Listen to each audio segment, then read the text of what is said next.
Truex, Jeff Gordon. That's your top 5. Green flag flies. We're racing again in Atlanta. Jimmy Johnson to the inside. Going to go 3 wide for a moment. Jimmy just fires past and jumps out to the front for the first time tonight. Carl Edwards on the high side. Sometimes a leader will spin his tires. You see Kyle Busch here trying to make up some spots already on the outside of Jeff Gordon. But if a guy can get a really good start and not spin your tires at all, that's like what Jimmy Johnson did to lead his first laps of the night. Kyle Busch has already moved up to the 6th position, guys, after getting back on the lead lap.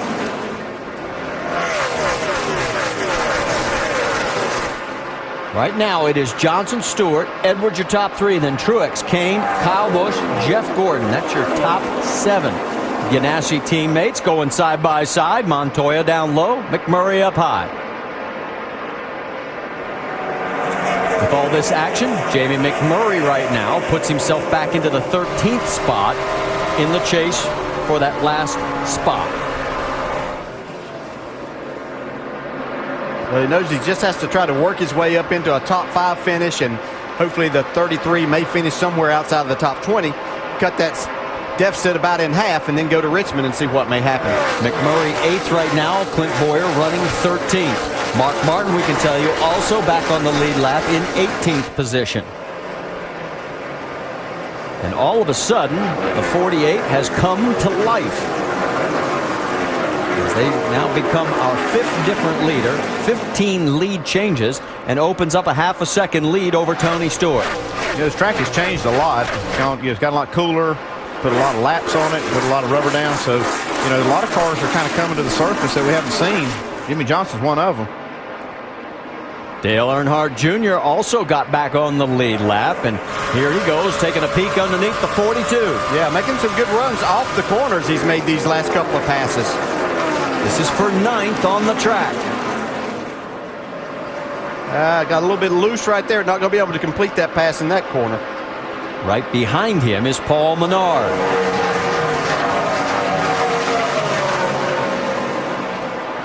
Jeff Gordon goes back underneath the 18 of Kyle Busch, so move Jeff into the 6th position. Would have been impressive what Jeff Gordon and his team work on this car tonight, get themselves back into position. Junior going for another run at the 42. He's trying to make that work. He just can't quite get enough momentum off the corner past Montoya in that corner. Montoya takes it inside back here going into turn 3. Sort of calms down right up. Whoa, Montoya steps it out just a little bit. And that gives Junior a little bit of momentum. Casey Kane right now running in 5th. There's Jeff Gordon, also the 18 of Kyle Busch, and McMurray closing. And look at the run by Gordon. He's going to go underneath Kane and say bye-bye. Yeah, we saw Jeff working on that high line earlier in the race, but he's got his car much better now. Well, it looks like some of these cars, I think Jeff Gordon's one of them, running the bottom in 3 and 4 and running the top in 1 and 2. That seems to be right now, at least with the tires in pretty good shape right now, a pretty good way to run. Kyle and Kane side by side. And Kyle's got to be thinking, well, let's see, the 20's had an engine problem, the 11's blown up. What's mine going to do? Well, all you can do is go drive it, try to take care of it, obviously, as much as possible, but you really can't worry too much about that as he does complete that pass on Casey Kane. Well, and the word from Dave Burns was that it's 2 different types of problems. Yeah, the fastest car on the racetrack right now is this 14 car. It's chasing down Jimmy Johnson. Tony Stewart closes in on Jimmy Johnson. Well, Tony's car really has been fast tonight. You see Tony's able to cut his car down. You see that right front wheel going back and forth? That's hitting that seam right there. When you hit that seam, it really takes any grip you have away as he's able to go on and make the pass. That's just Tony Stewart wheeling this race car. Tony's going to give us our 16th lead change now between the 5 guys that have been running up front. And Stewart is within 3 laps of taking over the lap leadership here in our event presented by Pennzoil.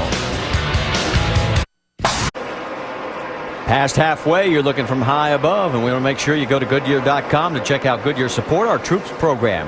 There you can send a thank you message from a NASCAR driver and enter for a chance to win a 2011 Ford Taurus and other great prizes. The gap is just under a second between Tony Stewart, our race leader, and Jimmy Johnson, who is in second place. And Tony, of course, 2 wins here back in March of '02 and October of '06. And there is the top 5 in our Sprint Cup race presented by Pennzoil after 176 laps.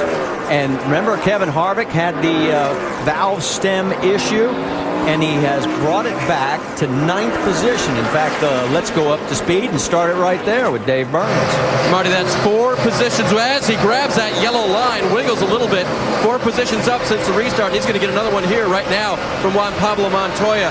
But this is the same race car that they drove in Michigan to the win from the 8th place starting spot. They tried the same setup there, but this place is so bumpy, it didn't really work. So they worked back from that and have been very happy with the car all weekend long. Jamie? And the 42 of Juan Pablo Montoya, they just told him on the radio, you are the 3rd fastest car out there. Great job. Keep it going. I know he's not running up there in the top 5 yet, but they have a great car on the last round of pit stops. All they made was an air pressure adjustment, saying it's just a little bit tight. The car is getting better. Mike? Jamie, coming into the night, Casey Kane's crew chief Kenny Francis told me one of their biggest concerns were as the speeds picked up, as the sun went down, were that the splitter would hit the racetrack, but there's a bigger problem than that for the one car as he gets loose headed to pit road, guys. Jamie McMurray's got his hands full just trying to get to pit road and his hopes of maybe making the chase. Man, it was a big-time problem right there, and a bunch of cars had to avoid him. It's like it might be a left rear. I don't look like the right rear's up. Yeah. Well, he heads down and heading your way, Jamie Little. Such a disappointment. The last round of stops, finally the car was good enough just to take tires. They didn't need any adjustments. This is not what they need. Of course, there is still a lot of racing left to do, but remember, he sat outside the bubble coming into this race. 4 tires, just to be careful. I know he said right rear, guys, but could have been the left sides as well. So they're doing the smart thing. They took 4, and Jamie McMurray is down. And McMurray is going to go a lap down as he pulls back out onto the racetrack. Key thing is he didn't wreck it. I mean, he came really close to wrecking that car. They came close to wrecking that, and Kevin Harvick almost wrecked running into him. And look what this could do to him in the points. If he can't recover from this, 15th isn't going to cut it. Mark Martin would still be 104 back. Boyer is still breathing a lot easier than the rest of them below him. This battle on the racetrack, though, really heating up as you've got Harvick chasing down the 18 of Kyle Busch and Casey running the high line. You can see Harvick right on the bumper. Kyle Busch. That's McMurray's tire on the right side of your screen. And thank goodness for the interliner. Yeah, definitely thank goodness for that. Goodyear came up with that innovation a lot of years ago, and this saved a lot of race cars and drivers from hitting the wall hard.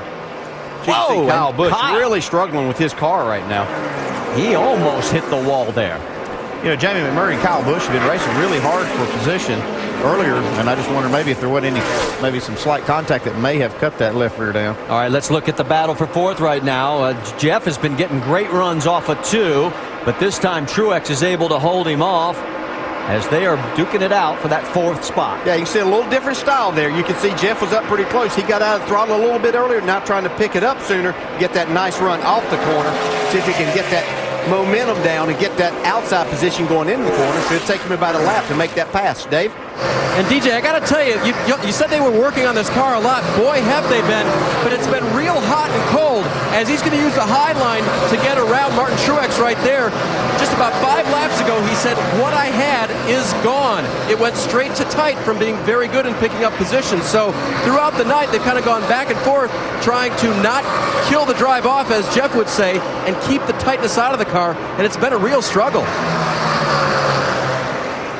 All right, let's get an update on Jamie McMurray's situation. He's 1 lap down in 26. Jamie?